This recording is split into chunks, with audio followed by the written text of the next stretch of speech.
Hello, everybody. Welcome to Your Beautiful Life with Jenali. My name is Jenali. I am so excited to be here. I have been desiring to sit outside, which is where I'm at right now. So I'm just kind of checking my surroundings. I might look a little lopsided because I am outside on a table. Okay. You might hear the birds and the noises coming through, but it's just so freeing to my soul. So tonight, I want to tell you an amazing story that I have had the pleasure of having an experience with a client this week. Now, if you were watching last week, we got to experience a hypnosis session. This is going to be another story about a hypnosis session that I was able to be part of. And I start talking a little bit quickly. I apologize. I get so excited to talk about this. So, number one, I've been a spiritual hypnotherapist for almost 12 years now. I've had abilities since I was 3. My job, what I love to do is to help other people heal. And that is what I've been doing the majority of my career. So, here we go for story time. You ready? Okay, first of all, you guys have to know that we have a blueprint of healing in our body. We just have never been taught how to access that, right? We can communicate to our bodies, we can help heal our bodies. Technically, we don't really need outside things to do that, but we've never been taught that. So, this is a story of healing the body. Now, this client of mine, I have known of him for 17 years now. Okay. Him and his wife used to babysit my child. So it's been a very long time since I met them. Now, I have known him long enough to know who he was before he had this, I would call it an accident, if you will. And so what has happened over the last like decade and a half is that he cannot process human emotions. Okay, when he processes human emotions, it's like a fainting goat. He just falls over. He literally like does this and falls over. And if it's really bad, it looks just like a faint. So he's got narcolepsy now as well as cataplexy. Now if he's fighting it, he's going to go kind of to the side, and then he has to like fight it. It looks like a seizure. And then he has to stretch and like wake up his muscles. This happens every single time he feels an emotion. So he's on plenty of medications to help block out emotions, if that's even a thing. And a lot of people would perceive him as, it sounds harsh, but like looking like he's on drugs all the time. But it truly is just his body constantly fighting human emotions. That's the backstory. Okay. Um, it's so cool. I'm so excited about this. So he comes into the office and he's just talking to me, telling me he's ready to figure this out. He is ready. He needs a change in his life, and he wants to know if I think hypnosis would help him. And 100% it can help him. Okay, so we kind of come up with a plan, and when he finally is able to come into the office for his an appointment, he has never done hypnosis before. He didn't know how it was going to go, but I put him under pretty easily. And I'm very aware that I'm going to be doing an emotional detox first, and he does not respond well to emotion. So I have to be on alert. But he's cruising through it. We're pulling out all the negative human things, the anger, the frustration, the sadness, the feelings of not being wanted, the betrayals, the heartache, the loneliness. Like, why is this happening to my body? Like, why did this have to happen to me? Like those deep things that he's been holding on to for so long. Um, and as we are pulling out the negative stuff now, if you were watching or if you've heard since last week, you were able to experience this. The next thing I do after that emotional detox is we're going to do our tools of protection. And our tools of protection are to protect us from everybody else's chaos or the negativity, even from our own negativity that we ourselves as humans create. So he got his mirrors, and then I had his protectors come in, and he got his sword and his shield. Again, if you don't know what I'm talking about, go to last week's on Moonstruck TV on YouTube. You can listen to that. So he's getting his tools of protection, and he starts crying. And I can tell that he's really excited with whoever just showed up for him. So I asked him, "Who's here with you? Who showed up?" And he said, "I don't know. I know them, but I don't know." And I just said, okay. So I let him have his moment and feel that. Because when you're in the presence of the other side, it's just so peaceful. It is so healing. There's so much bliss and joy and happiness and freedom and unconditional love. And he was experiencing that. So I let him have his moment. And then after that, I had one of his protectors come and take him by the arm and take him down the stairs to the archives. Now, some people are going to call that the Akashic Records. I know that as the archives, and it's like this ginormous library, just so beautiful, shelf after shelf and row after row of books and scrolls and modern day things now, like DVDs and stuff, right? Where every lifetime of every incarnation is lived. Now, at this current time, I was not sure what was going to benefit him best. Is this coming from a past life, like negative cell memory, or is this coming from, life in between lives where we could go in and understand why we charted this into our life? I wasn't sure what was best for him, but I was able to tell him he has an option. So he got to choose for himself. Now, as we're going into the archives, in the middle of this large library is a row of wooden tables, and his book of life is sitting on the table. And I have him open it up. And this part of hypnosis would be called an age regression. Now I am taking him from like his 40s to his 30s to his 20s to his teenage years down to being a little boy and having him recall memories, what he was doing, what he was wearing, who he was, things like that. Okay. And then at that point, I had him flip the book that allowed him to go either into life between lives, which would have been who he was before this life when he was making his chart, or a past life so we could see. And I remember the first thing that happened is he told me he was in a room. He told me the room was red, it was dark red. This is important to note. When you are so hypnotized, you were only going to answer the question I have asked you. So if I tell you, like when you're awake and aware in your human self, and I say, "Do you know your name?" You're going to say, "Yeah, my name's Jenali," right? But when you're hypnotized, you're only going to answer the question I have asked. So if I were to say, "Do you know your name?"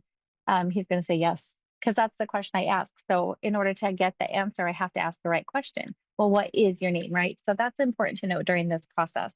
I have to become like a detective, like an investigator, if you will.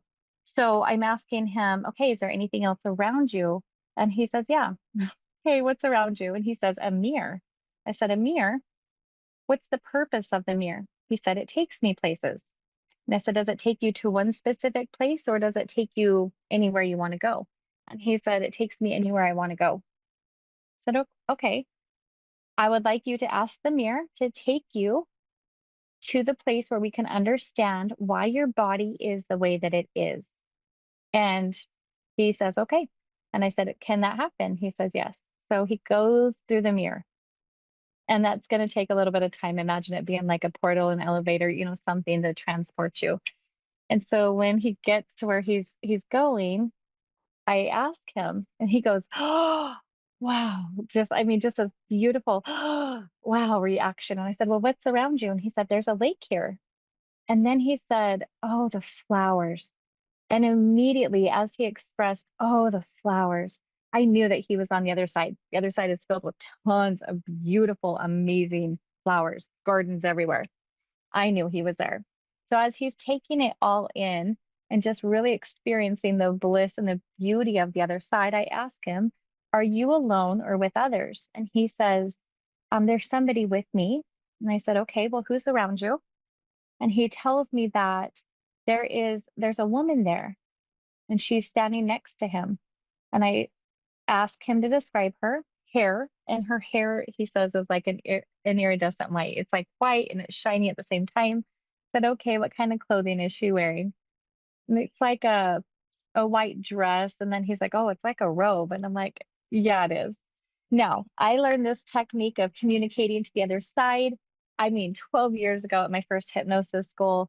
And what I do is I ask my client a question. They ask the person on the other side tells them, and they tell me, right? It's like translating, if you will.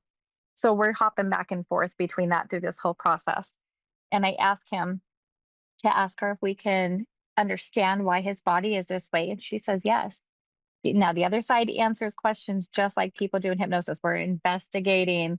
I have to ask the right question to get to the answer. So, is this possible? Yes. And then she tells him, but I'm not the one that can help you out with that. And I was like, okay, well, can you take us to somebody who can? She says, yes. And I said, okay, well, can you do that now? And she says, yes. So she starts taking him along this lake to somebody, and I'm not sure who this is going to be, but my client's reaction is incredible.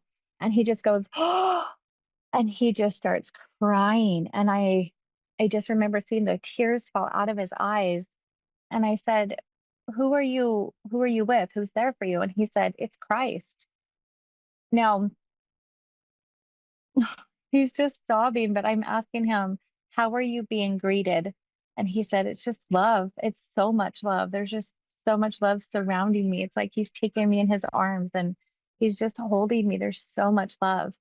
So I let him sit in that emotion and that feeling of the other side of being present with Jesus.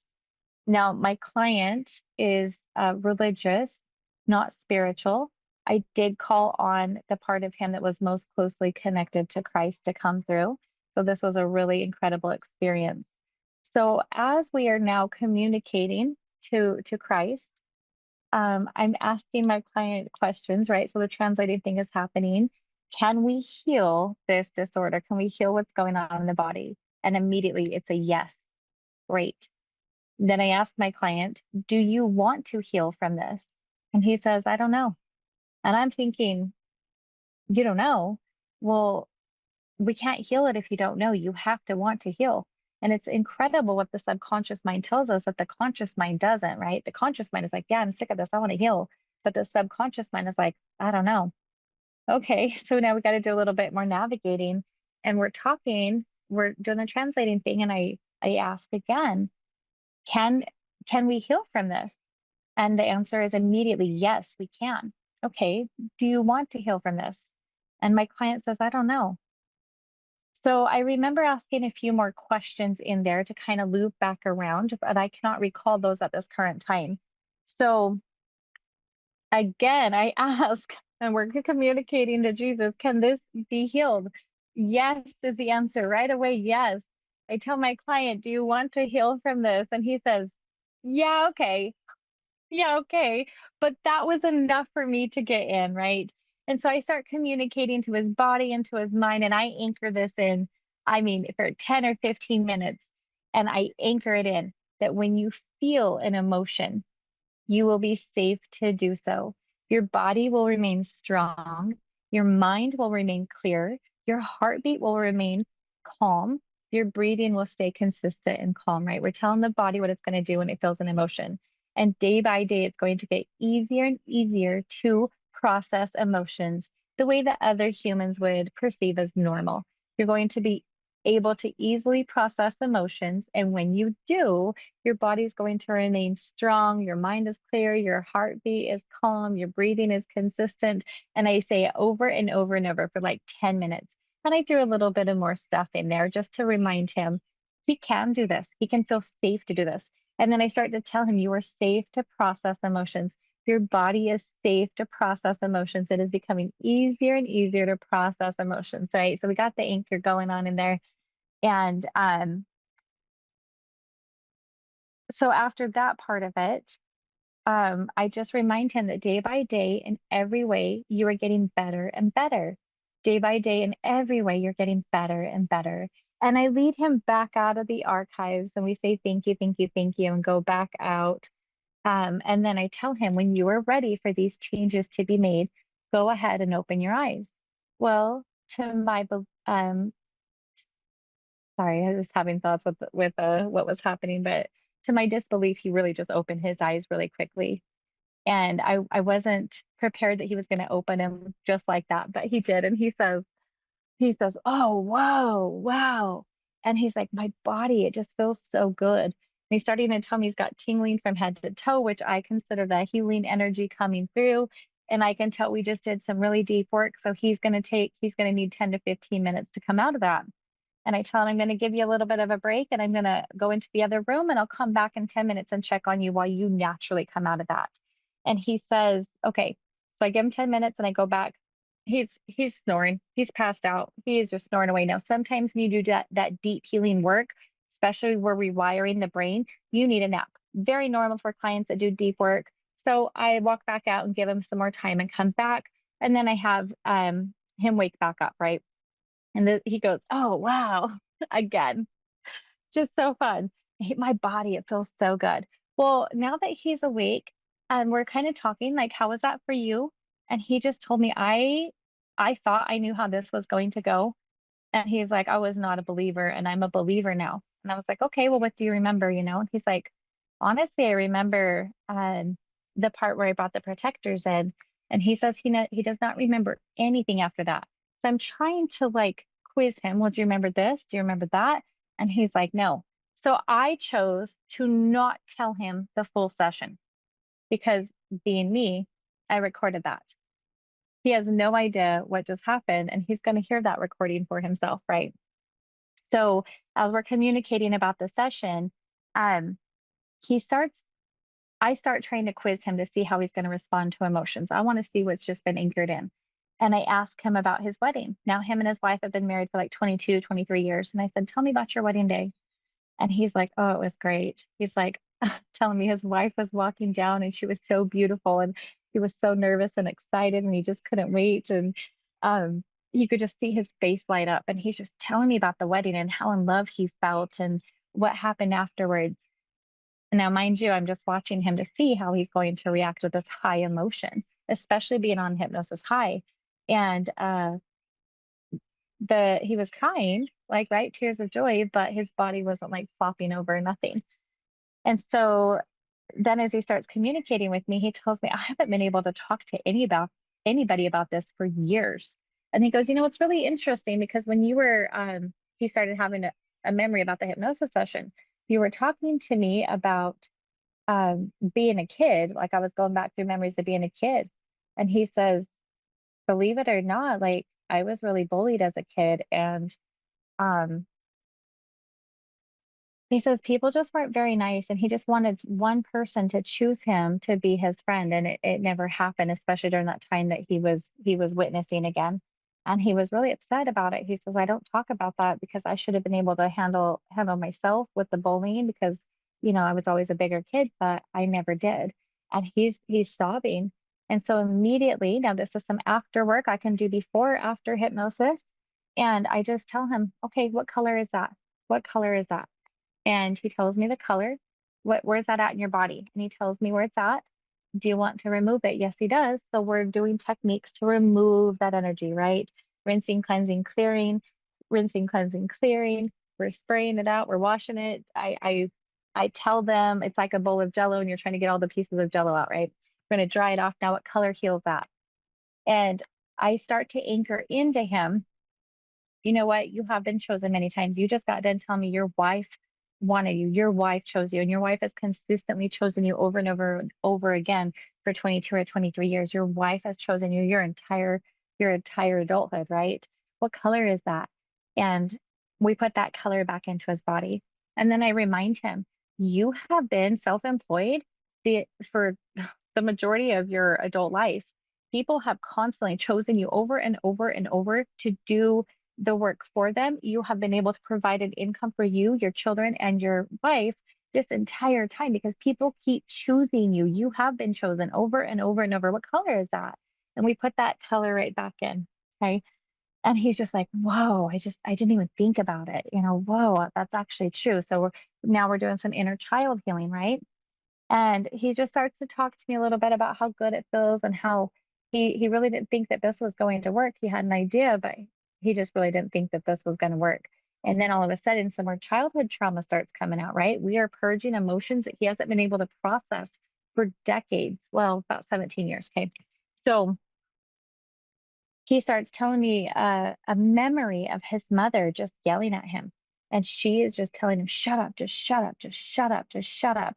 And as he's telling me this, his tongue goes paralyzed. He's all of a sudden like doing that, right? Like that looks horrible, sorry. But he is literally doing that and his tongue is paralyzed. And I'm like, oh man, what color is that? We have to unbind his tongue and pull that out now. And then his tongue starts to be able to move again. And that lets me know that he hasn't been safe to speak his truth this entire time. So let's get that out. Wash it, rinse it, cleanse it, clear it, right? Wash it, cleanse it, clear it. Now I know that he is very religious. I also know that he just communicated with Jesus. He doesn't remember, but I let him know Jesus went around everywhere and preached his truth.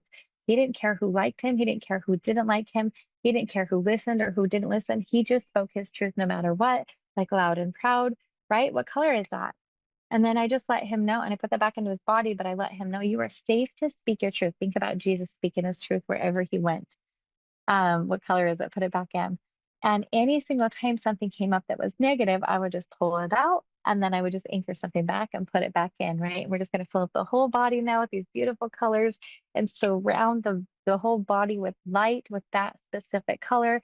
So we're breathing it in, we're breathing in that goodness, that being safe. And then I let him know the affirmation. It is safe to speak my truth. It is safe for me to process these emotions. My body is strong. It is safe for me to process these emotions, and my body is strong. It is safe for me to process these emotions, and my body is strong. So, as we are communicating a little bit more after that affirmation, again, he goes into full detail about he really had this preconception that this was not going to work for him, that he was going to walk out of the office and say, I knew exactly how that was going to go. I knew that that's what was going to happen. And he's like, I am a firm believer. And he said, Generally, you have a gift. And I said, Yes, I do. Thank you. And then the most interesting part is he came from a religion that gave him a blessing 17 years ago or so. And they had told him that eventually he would find somebody who would help him understand his body, why this was happening, and to help heal from that. And he said, They told me that so long ago. I just never knew it was going to be you. And I just kind of smiled, right? That kind of amazing thing that happened. Now, I encouraged him, please go listen to that recording ASAP. It's going to change your life.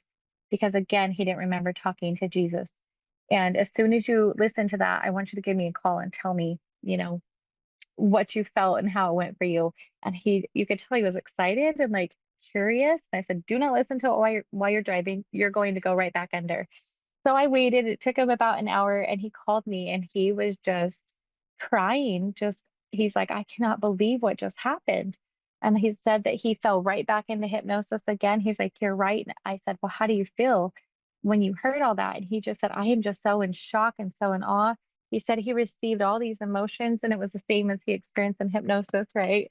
Um, just so exciting. And he just he just kept telling me thank you, right? But that it was so interesting to hear himself say, I don't know if I want to heal from this. I don't know. It's really interesting what our subconscious mind tells us that our conscious mind does not. Now, that that was about 6 o'clock p.m. that night. The next morning at 7:30 in the morning, I got a text message from him. And the text message told me that this is so incredible that there was three specific highly emotional situations that he had gone through and he could feel like his muscles kind of wanted to pull him, but as he told himself that I'm safe to process this emotion, my body is strong, he said that it completely released and he went right back up. And then he said, normally, remember, he has to stretch and he has to like fire up his muscles again. He said he did not have to do any stretching to reopen the muscles and get them going again. And he's been able to stay up the entire time. He's like, I had no idea this was possible. So I'm still checking in. It's only been a few days since that session. And what strikes me the most about this is we can heal our bodies no matter what we are going through. You can heal your body no matter what you've been told. There's always a technique, there's always the power of your mind, there's always another healer to teach you, there's teachers that teach you. So, Dave, will you do me a favor and put my time left on the screen so I can see where I'm at to know what I can teach right now? 2.5. Okay, well, I won't be able to teach anything right now. Oh, I love Dave in my ear right here. He's like my little spirit guide. Okay. So I'm gonna just tell you a few techniques. I won't have time to teach them tonight, but I do want to tell you guys that anything is possible. Your mind is the most powerful thing. If you don't know, there are so many teachers and people willing to teach you how to do this. There's YouTube, there's TikTok, we're very blessed with technology these days. But my first go-tos of healing anything in my life, number one, obviously, is hypnosis. That's how I've changed my whole life. Number two, for my personal self, is EFT tapping. And, we're tapping on different acupressure points to tell us um, different things that we're wanting in our body. Now, please know that it doesn't just have to be physical healing. You can do this to finances, to money, because that's just a frequency. We can do it to our spiritual gifts. We can do it for other people as long as they're willing to receive as well, right? But the power of our minds and the blessing of our energy and of the other side, there's no limit. Energy is limitless. It knows no time, distance, or space. And if you can understand how powerful you truly are and the power of your spirit team, and the energy it knows no time, distance, or space, you can literally heal anything. It's just we have not been taught how to access that blueprint. And we have been taught other things that, it's not possible without.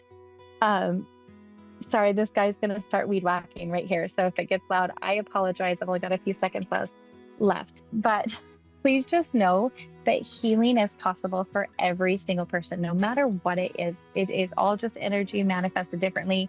Please communicate to yourself, with yourself, and be high vibrational. Give yourself positive affirmations. Your mind is incredible, and so are you. I would love to see you here next week at 8:30 Mountain Standard Time, 10:30 Eastern. I enjoyed my time with you guys. I hope that story spoke to you. You can find me on Your Beautiful Life with Jenali on Facebook, and I will see you next week, guys. Have a great week.